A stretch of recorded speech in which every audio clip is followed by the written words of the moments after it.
Welcome back to The Short Game. It's a show where we talk about short video games, games that respect your time. I'm your host, Reagan Kelly, and I am joined by my full complement of co-hosts once again.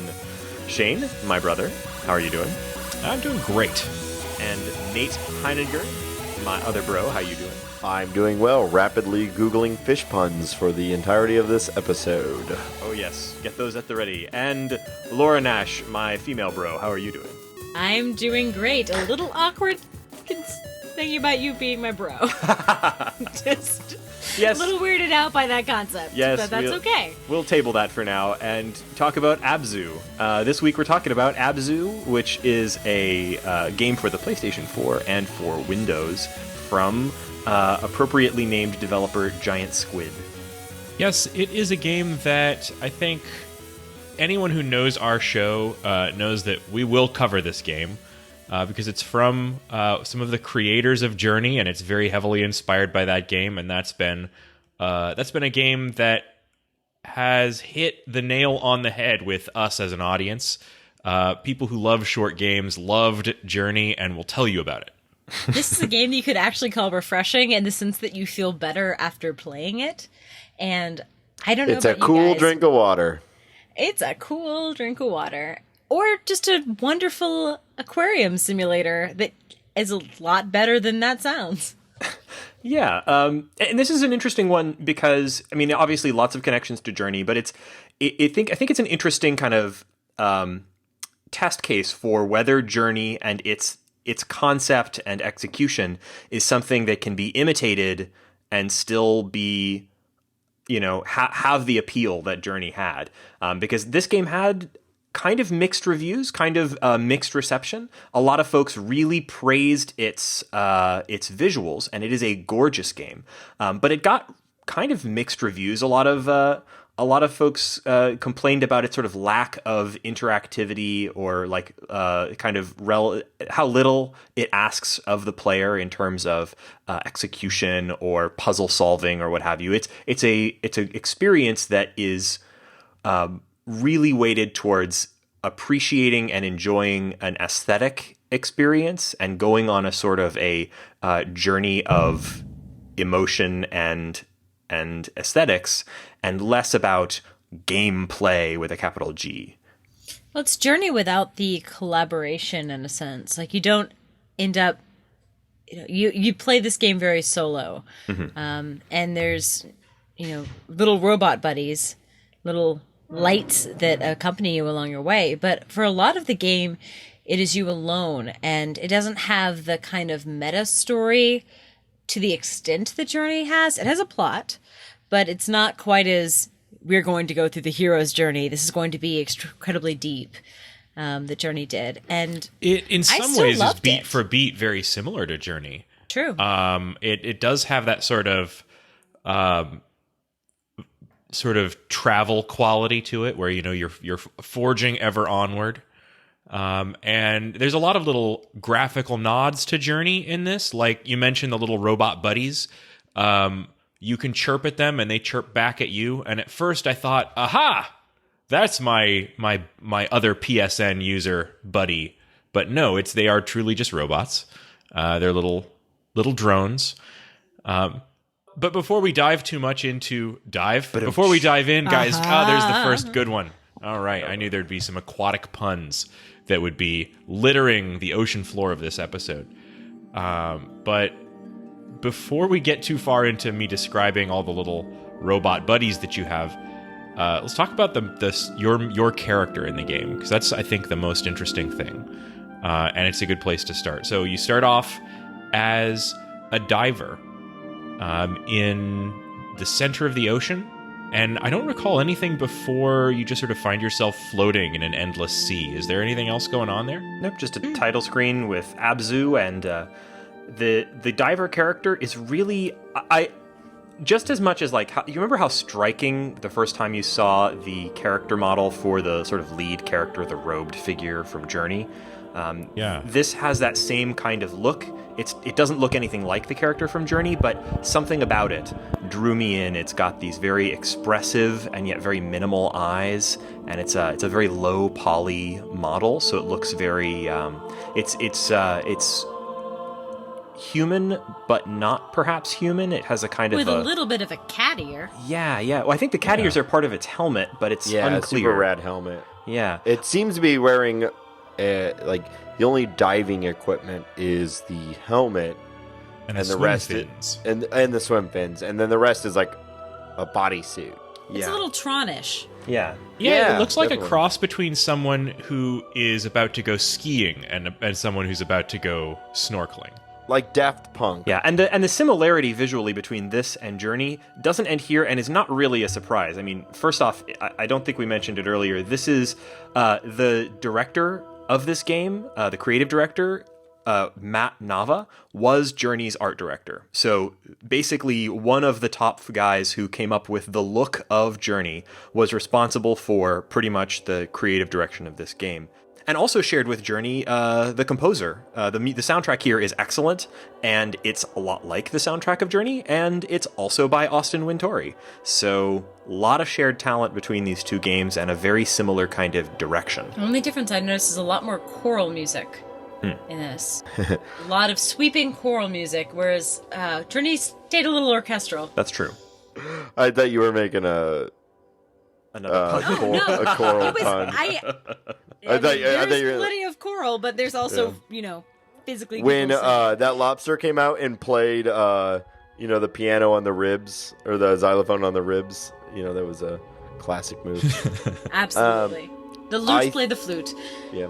I think we should do our best to not lean too heavy. Like, it is very much like Journey, but we could spend this whole time comparing it and contrasting it to Journey, but I think it has a lot of its own merits that are different than Journey and make it a unique experience. First of all, the movement. I mean, the hugest difference to me, Journey has a little bit of flying, but the ability to dive and roll and spiral through water is really lovely. And there's a lot of swooping. I mean, Journey, it shares the camera movement where you don't control the camera 100% of the time.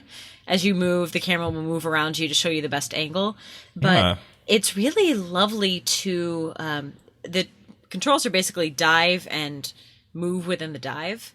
I swear I'm not boost. trying to pun it. here, but Yeah. the animation is incredibly fluid. Yep. No, it really is. Well, it's almost, because the game takes place 90% underwater. It feels like flying. I mean, you could. It's very hard to differentiate the two, except for that instead of like flapping or anything like that, you're moving in a very nice streamlined swimming maneuvers. It's swimming if you're really good at swimming. Yeah. And I'm not. And so it gives me the feeling like if I was maybe wonderful at swimming, that I'd be able to glide through the water as if it had no resistance. Yeah. That's what your character gets to do. It's a superpower of swimming. And the motivation for doing all of this swimming, I mean, it's pretty unclear. We know that we're kind of progressing through what seem to be underwater ruins, as well as sort of like archipelagos of little like coral reef areas full of fish. This place, this world that we're in, is so incredibly full of fish. It's like absolutely teeming with life, and It's just lousy with fish. yeah, and there's not really like a clear, at least at first, there's not really a clear objective. We just know we're trying to explore the space and probably progress into a new space. There are doors, and we figure out how to open those doors, move on to a new area to look at some new fish. Before I even began to explore in this game, I just spent a long time just enjoying the swimming. And practicing leaping out of the water was something that I did for a long time. Like, you can really build up speed, and it feels really fun to just try and like work up a head of steam and like start jumping.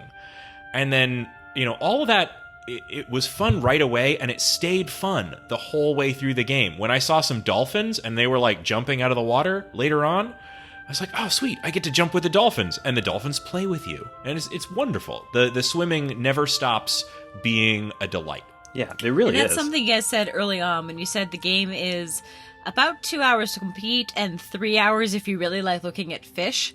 And I discovered that I love looking at fish, and I love playing with fish, and I love swimming with whales. Yes. There's a beautiful part where you're in a kind of on rails sequence where you're just going through a quick tunnel, and then suddenly you're swimming alongside a giant whale, and it is so Giant whale.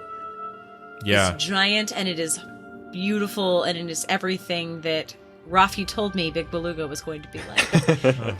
There's Yeah, a the lot game to has some recommend this game, incredible but moments where it plays with scale, and those whales are at the absolute pinnacle of that. And some other incredible technology goes into not only just creating these incredibly huge characters, but creatures of an incredible number that move in these intricate swarms and schools. It's really some moments of real wow on a raw level of just like seeing something enormous. Yeah. And seamlessly moving you through that scale so that you can go from taking up a third of the screen to taking up a 70 Pixels? like, Yeah, a pixel on the 70th. Like you just get tiny at times. And also, most of the time that even though you're on rails, they'll still let you press circle and do front flips. And so if you're like me, I was both in shock at the enormity of the whales and also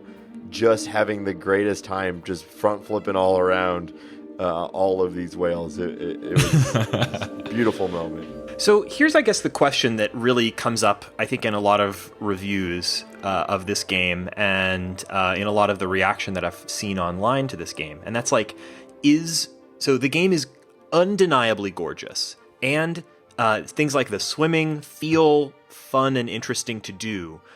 But is that enough? Because really, that's what you get. When you buy Abzû, you're buying a couple of hours of a really beautiful fish watching experience with some light plot elements that are told mostly sort of through illusion and hints. So really, what you're getting yourself in for is a game that is about swimming with fish and enjoying the experience of looking at, and kind of blissing out to looking at fish. Does that a game make? Like, what is this game has, like, does this game have any other mechanics that you can think of, or is that enough? Did that give you a complete experience? I think I'll go first on that. Yes, but I do think there was, if we're gonna fall back on the journey thing, I personally thought that there was more incentive in this game to moving forward, other than the beauty and other than the fun of exploring, to see what was next in this game more so than Journey. I felt like there was more at stake as you progressed. It's very light and there's no pressure. You could spend 10 hours in a single pool just swimming around in circles if you want. There's nothing chasing you. You can't really get hurt or anything like that, not anything serious. But I do think there's a little bit more driving you in this game than some of the other exploration style games that we've played. But for what it's trying to accomplish, which is a beautiful and kind of thrilling in its design and the moments that you get, yeah, absolutely. I mean, I think there's certainly going to be a lot of people who probably found this game boring or not worth their time or whatever, but I don't think it's trying to do that. I think it's trying to appeal to a certain to a demographic. I think that would be large if enough people gave it chances. It's a tough thing. I had a great experience with it. Absolutely. I kind of knew what to expect going in. I had played a short demo of it at PlayStation Experience and got like maybe 15, 20 minutes of kind of just swimming around looking at fish. And that demo was a little different than the actual finished product. There were a few things in this that I didn't see in that demo. But I got a sense of it, and I knew, okay, this is it. I know what Journey was all about. I know I enjoyed that experience. And so I went into this with with expectations, I think, that it would be an experience more than a game.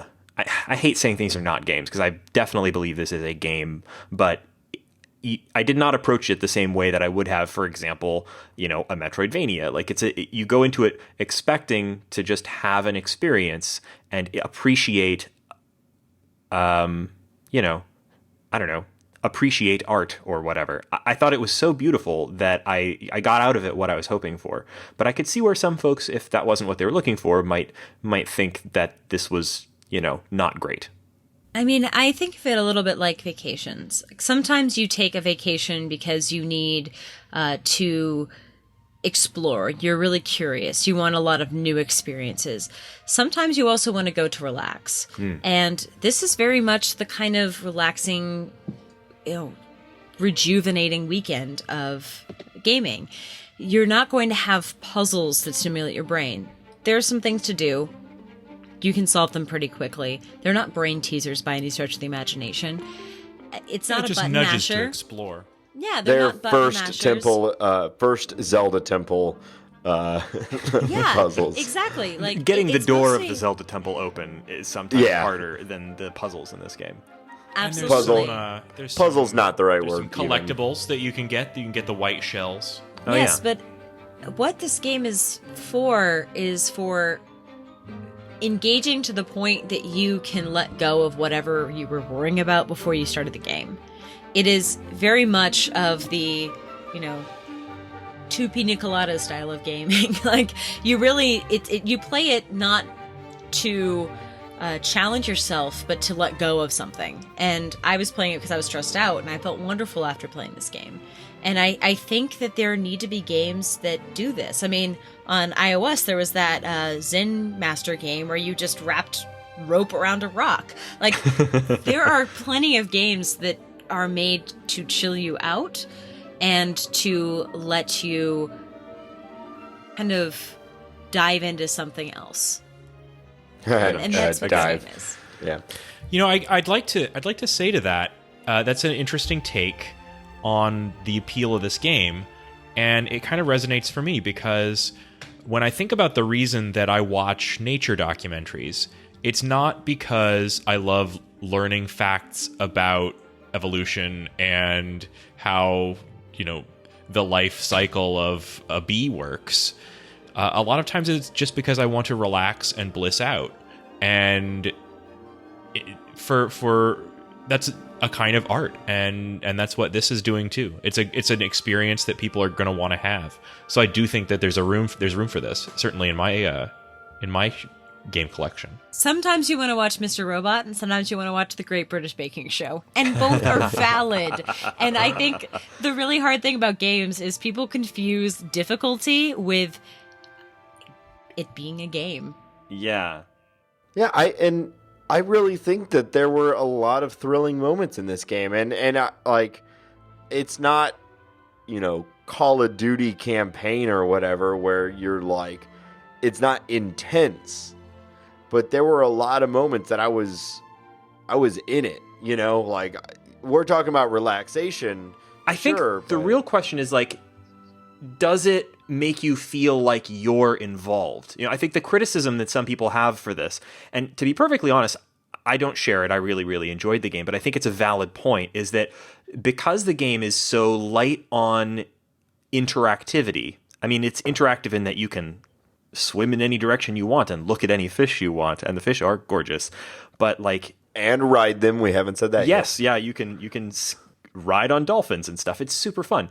I found that stuff fun. But in terms of mechanics, it's so light, it's such light fare that I could see some folks, and some folks have definitely complained, that it means that they feel more like they're watching something than playing something. And for them, that detracts from the experience. I'd like to comment on that because I have some thoughts that I'd like to share that hopefully might not wind up being a total rant or ramble. But I kind of felt that way when I first started playing this game. And my initial thoughts on this game, that as I started playing it, of course I loved the swimming, but you get into the first few areas where you're, I've seen the fish here, I'd like to move on. And if there's anything at all slowing you down, you start to have those moments. I compared the game at first to a really gorgeous screensaver. And obviously it's more interactive than that. But if you think back to the flying toaster days of computer screensavers, I was a big fan of After Dark with the flying toasters, but the holy grail of screensaver technology was realistic aquarium simulation. Absolutely. No There is question a about reason. that. No question about it. And the reason that was something that sold 1,000, that was a concept that sold 1,000 screensavers, was because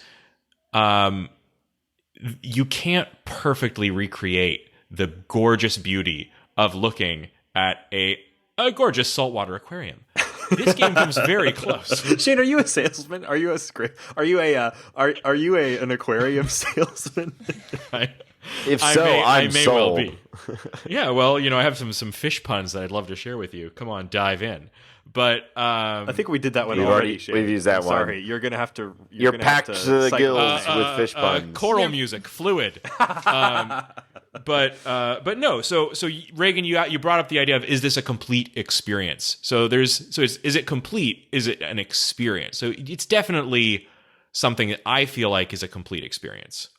You are living through this. You're driving the experience, and sure, it's an experience that has a story that you are set on, but it's something that you're experiencing, and it kind of brought up for me something that's been on my mind a lot lately, because I've been playing No Man's Sky, which is another game where it has that sort of chill feeling. It was designed to be a relaxing game for the most part. And it's something where a lot of people have been wondering, does this have the amount of mechanical content that I was expecting from something that, I would pay a premium price for $20 of this, or $60 of No Man's Sky. And so this is a very different thing, obviously. This is an attempt to create an experience that's very directed and linear, where you're walking around staring slack-jawed at the beauty of it. And the other is one where it's meant to create a completely open experience, where you're walking around staring slack-jawed at the beauty of the technology that they've created. And so it has kind of pushed me to question, like, what makes a game a complete experience. And to me, I think a complete experience is one where I pick it up and I have that, I get the feeling that the game was pushing me to feel, and I see kind of a little bit of narrative, something that carries me along, and then I can move on. And when I got to the end of this game, I felt like I had that.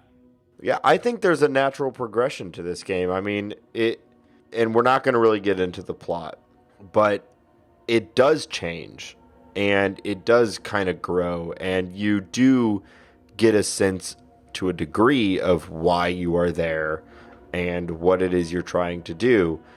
It is still vague, and it's wildly open to interpretation, which I think is great.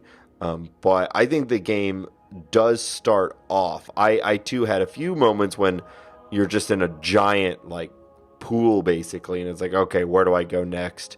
It doesn't really lead you anywhere, so you had to I found myself a couple times kind of scraping along trying to find oh, there's the tunnel I'm supposed to go into, and moving forward. But I kind of thought once I really got involved in it, and after it's a short game, so really about 20 minutes in, I was sold hook, line, and sinker. Oh my God, you're the worst. I hope no one leaves us iTunes reviews about this episode. I hope they do. Everyone loves our puns. Listeners, Oh, yeah. if you want to hear more puns, Yeah. let Batten us down the know. hatches, because those bad reviews are incoming. Nice. I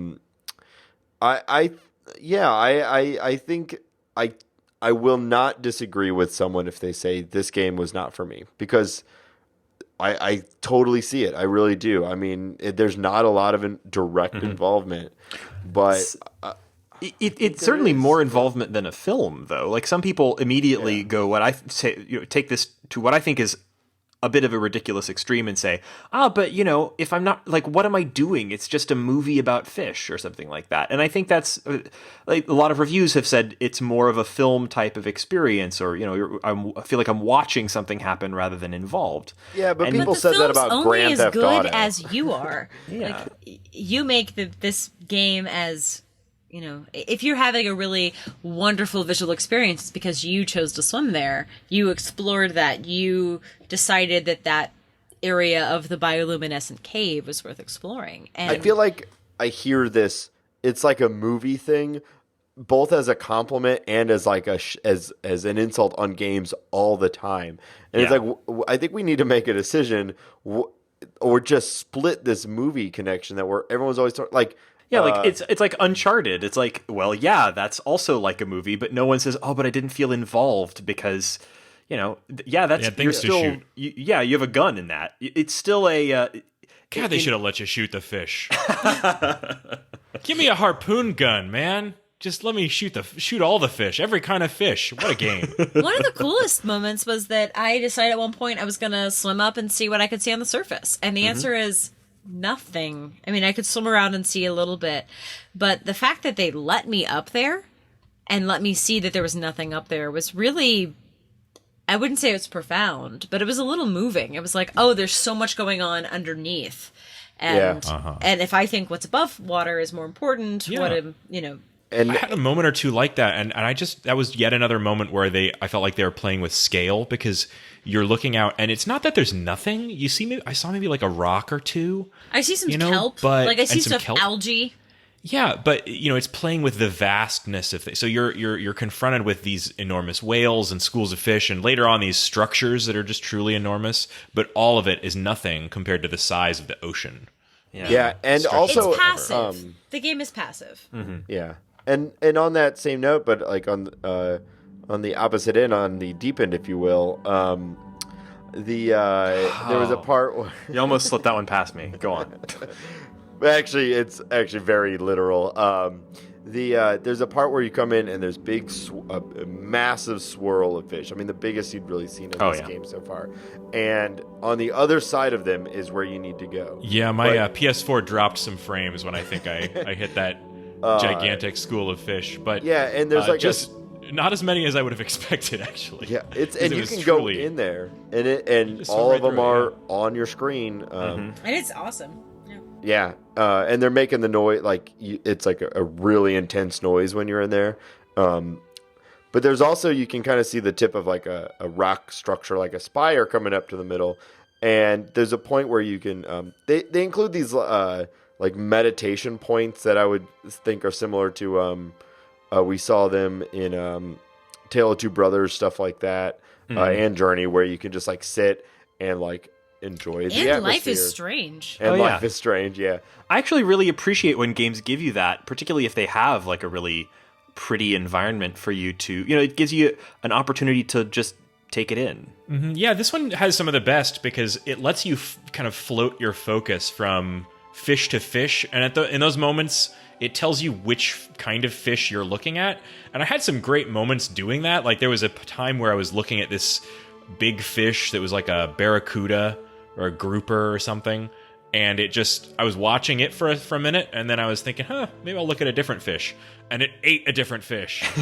Nice. And I was and like, then you got an achievement called like Circle of Life or something. Mm-hmm. Nate, I'm sorry we were interrupting you. Go ahead. Sorry. No. I mean, it's all good stuff, but the reason I bring this point up is that so it's like at the tip of this spire, and I was like, I wonder if I can swim down along this spire, thinking, because there are like at some points invisible walls that kind of like your character does like a real smooth like turn around, and so I was expecting one of those to stop me from swimming deep.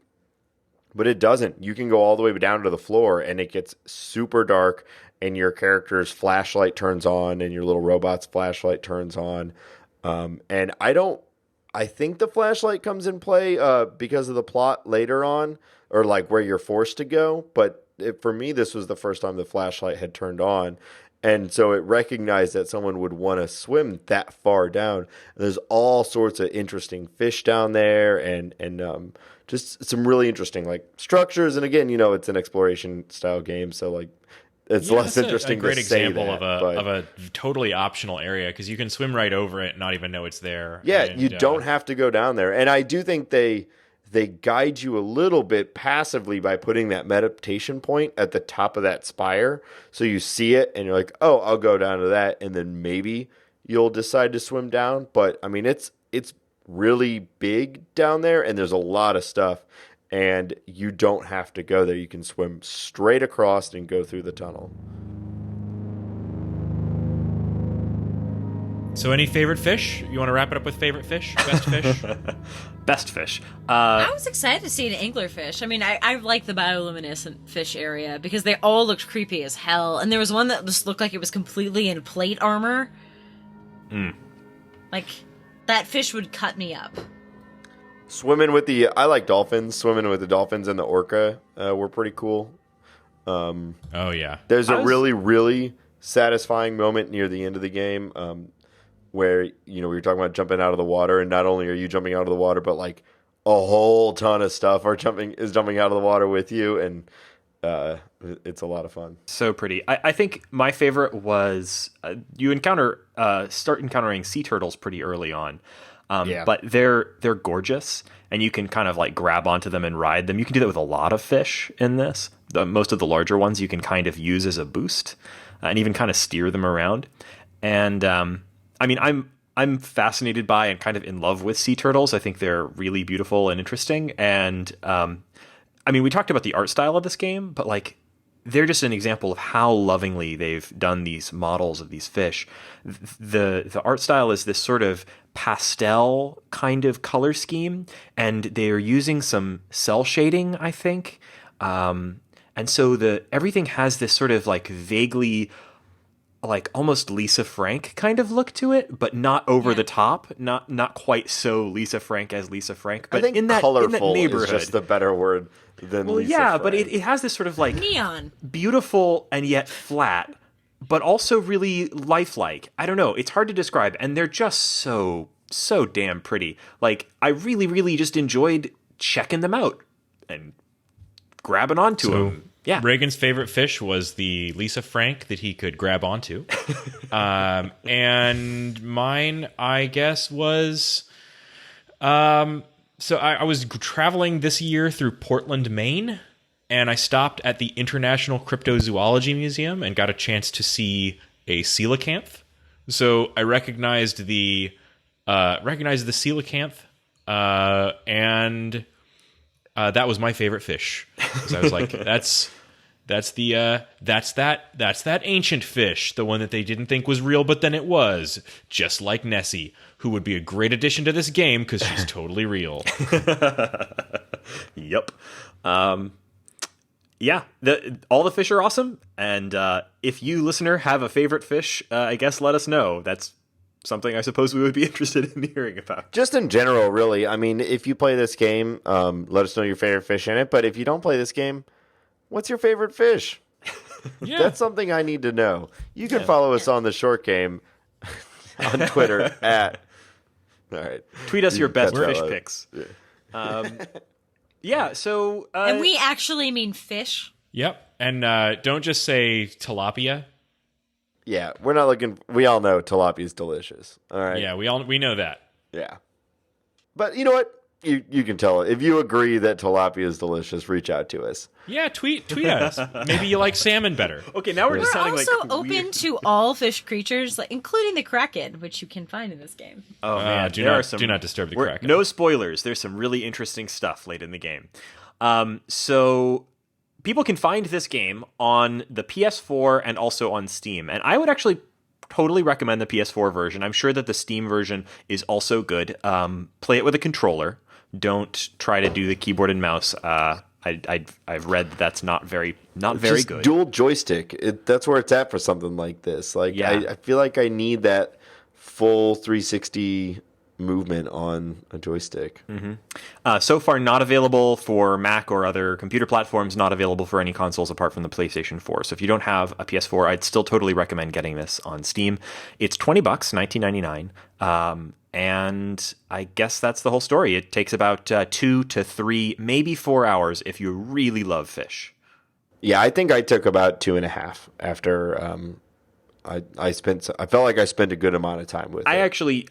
I was taking my time, and so I definitely took over 3. But and I was really enjoying myself. So like I'd say that's, if you're like me and love fish, then this is probably going to take you several hours. But I did spend a significant amount of time just sort of looking around at every corner of every area, looking to try to find the various things that are sort of collectibles, looking at all the fish and so on. So, I fell asleep while playing the game, and so it took me about 5 hours of playtime to complete.